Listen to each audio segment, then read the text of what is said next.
అండి good afternoon to all. నేను మీ Ganapathi weather news for Andhra.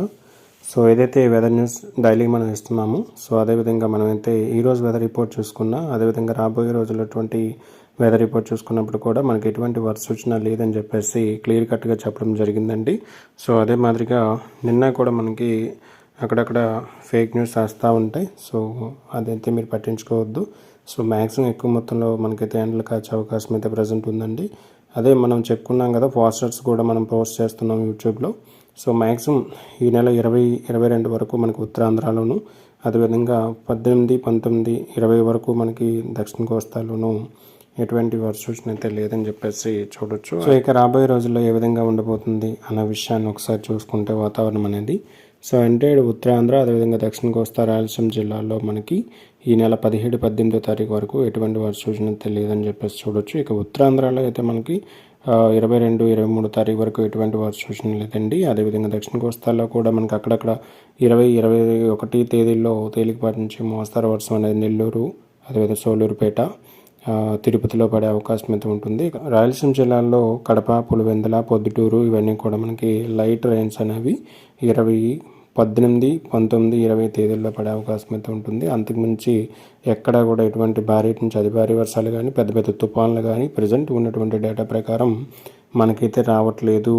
ఎటువంటి తుఫాను కూడా మన ఆంధ్రప్రదేశ్పై ప్రభావం చూపించట్లేదు. ఇప్పటి వరకు ఉన్నటువంటి వాతావరణ సమాచారం ప్రకారం మనకున్నటువంటి వాల్యుబుల్ డేటా ప్రకారం చెక్ చేస్తే మనకి ఎటువంటి తుఫాన్లు అనేవి వచ్చే అవకాశం లేదని చెప్పేసి క్లియర్ కట్గా చూడొచ్చు. ఇన్ కేస్ ఒకవేళ ఏమైనా ఉంటే ఎప్పటికప్పుడు అప్డేట్ ఇద్దాం. అట్లీస్ట్ మన 10 days 15 days బిఫోరే మనమైతే డేటాని అనలైజ్ చేసి ఎప్పటికప్పుడు తాజా అప్డేట్స్ అయితే మన యూట్యూబ్ ఛానల్లో ఇవ్వడం జరుగుతుంది. దయచేసి ప్రతి ఒక్క రైతు సోదరులు కూడా ధైర్యంగా మీ యొక్క వరి కోతలు కోయండి. సో వరి పనులు అనేవి హ్యాపీగా చేసుకోండి. ఎందుకంటే పొలాల్లో ఇప్పటికే లాస్ అయ్యాం, మొంతా తుఫాన్తో ఇంకా లాస్ అయ్యే అవకాశం అయితే లేదండి. ప్రస్తుతానికి వాతావరణం బాగానే పొడిగా ఉంటుంది.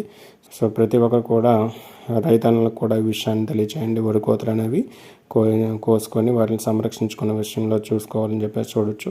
ఇక 22 తర్వాత ఏ విధంగా ఉండబోతుంది, సో ఎక్కడెక్కడైనా తుఫాన్లు వచ్చే అవకాశం ఉందా ఇంకా అనేది ఫర్దర్ వీడియోలో చూద్దాం. సో మ్యాక్సిమం మనకైతే ఈ పోస్ట్ మాన్సూన్లో ఇంకా మనకి మిడ్ నవంబర్ తర్వాత ఇంకా ఏ సైక్లోన్స్ అయినా సరే డౌన్కి వెళ్ళే అవకాశం ఉంటుంది. పైకి వచ్చే అవకాశం అయితే పాసిబిలిటీ తక్కువ ఉంటుంది. కాబట్టి ఇంకా భయోందోళన చెందవలసిన అవసరం లేదు.